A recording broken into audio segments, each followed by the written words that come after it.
और मेरी माताओं बंधुओं निवेदन कर रही थी, 2 प्रकार के व्रत होते हैं। कितने प्रकार के?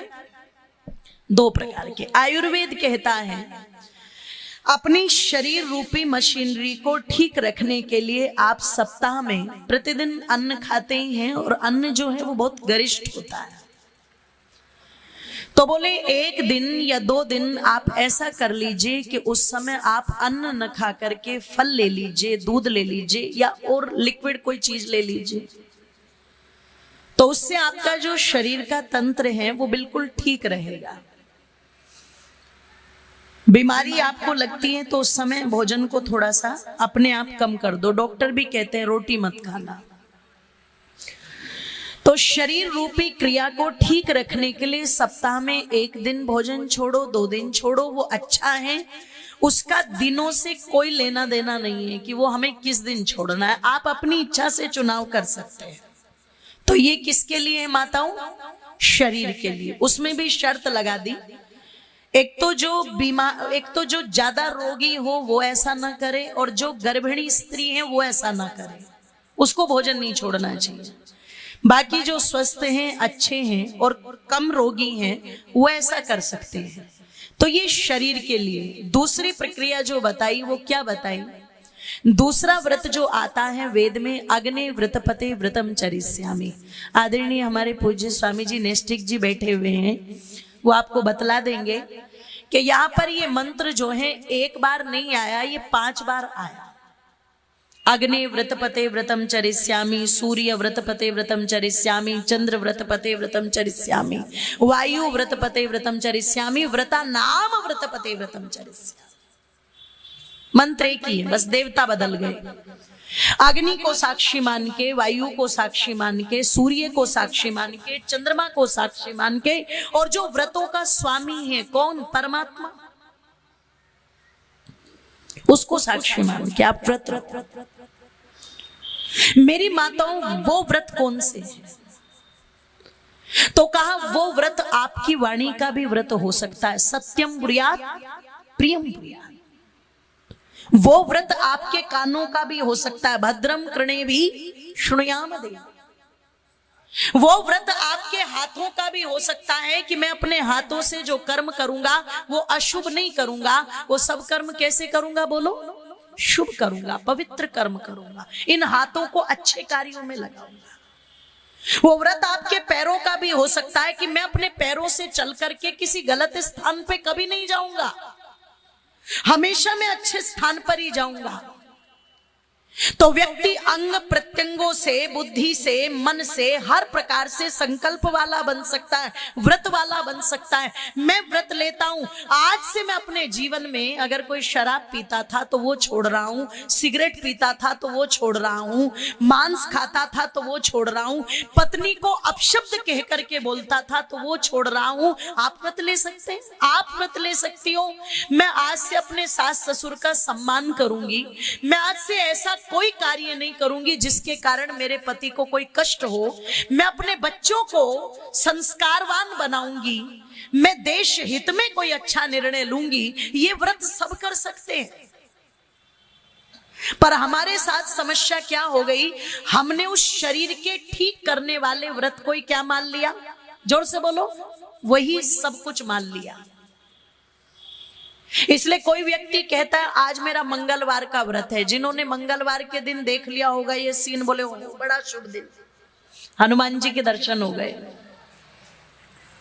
और अगर यही बंदर किसी की छत पर उसके कपड़े उठा के ले जा रहा हो मंगलवार के दिन, तो क्या कहेंगे? क्या कहेंगे? ओहो लाओ डंडा, बदमाश आ गया। आपकी मान्यताएं आपकी चीजों के अनुसार तुरंत एकदम बदल जाती है, बिल्कुल रिफ्लेक्शन ही अलग पड़ता है बिल्कुल।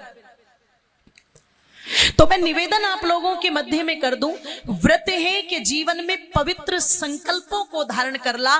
कुछ ऐसा ही व्रत आपके पूर्वजों ने भी लिया था।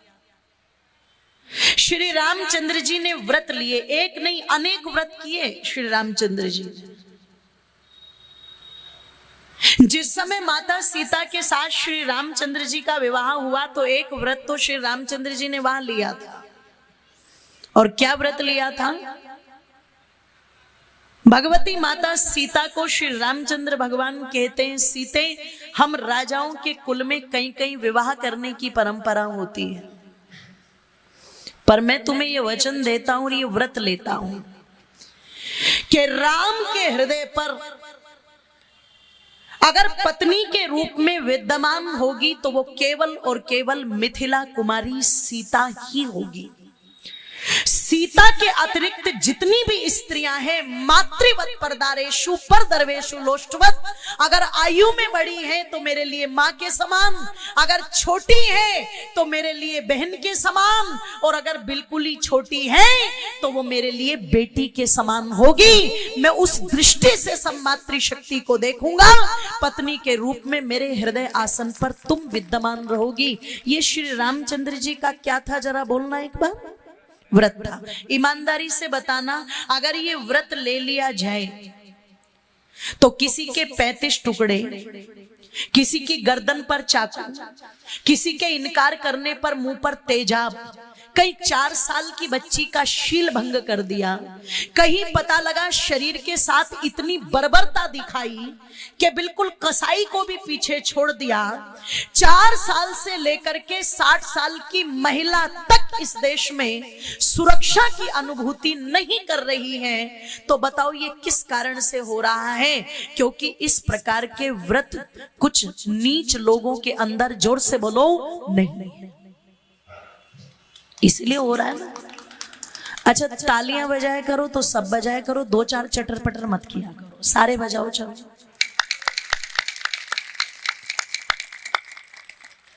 गुरुजी की तालियों की खनक भी अलग ही है, बिल्कुल। गुरुजी आप तो हमारे साथ ही चल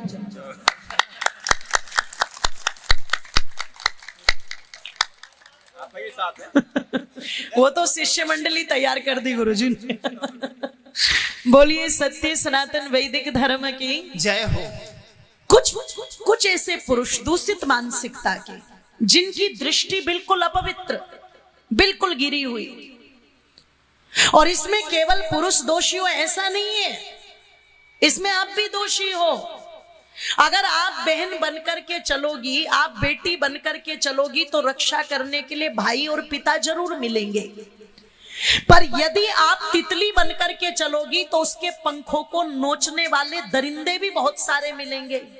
मैं निवेदन आप लोगों के मध्य में कर दूं, आज कई प्रकार से मैं देखा करती हूं कि लड़कियों ने कुर्तियां पहन ली तो दुपट्टे लेने छोड़ दिए। क्यों जी? ये कहां का फैशन निकाला आपने? या वस्त्र ऐसे पहन करके चलेंगी, वो उर्फी जावेद, वो ब्लेड पहन ले कि वो पिन पहन ले कि क्या पहन ले, और फिर ये कहती हैं तुम अपनी आंखों को ठीक रखो, हम तो जो पहनेंगे सो पहनेंगे, तुम अपनी आंखें ठीक रखो। तो मैंने फिर लिखा था, मैंने कहा एक काम करिए, पत्ते भी लपेट के क्यों चल रही है, ये पिन भी लपेट के क्यों चल रही है, फिर तो पता लगा कि ये ऊन भी लपेट के क्यों चल रही है। अगर तेरी माँ ने तुझे दूध पिलाया है और तू सच्चे बाप की औलाद है तो सबको उतार करके बिना इनके चल करके सड़क पर दिखा, तो मैं तुझे मानूं कि दूसरा अपनी आंख फोड़े नहीं फोड़े। फिर तुम नाम मात्र से क्यों ये चीजें रख देती हो? केवल दृष्टि को बिगाड़ने के लिए, केवल सृष्टि को बिगाड़ने के लिए। मेरी माताओं, आज भी एक चीज ध्यान रखना, जो नारी अपनी जितनी मर्यादा में रहती है वो उतनी ही सुंदर लगती है, और जो जितने प्रदर्शन की तरफ भागती है, मैं निवेदन कर दूं, वो उतनी भीभत्स लगती है कि नहीं लगती है? बोलो, वो उतनी भीभत्स लगती है। ध्यान दो, वो उतनी भीभत्स लगती है। इसलिए मातृशक्ति को भी इस बात पर विचार करना चाहिए। तो जो व्रत भगवान श्री रामचंद्र जी ने लिया, अगर वो व्रत ले ले तो जो ये घटनाएं घटती हैं इस प्रकार की, ये घटेगी क्या? बोलो, नहीं। एक व्रत लिया भगवान श्री रामचंद्र जी ने, निश्चरहीन करूं मही, मैं दुष्टों का नाश कर दूंगा, और उस व्रत को उन्होंने पूर्ण किया।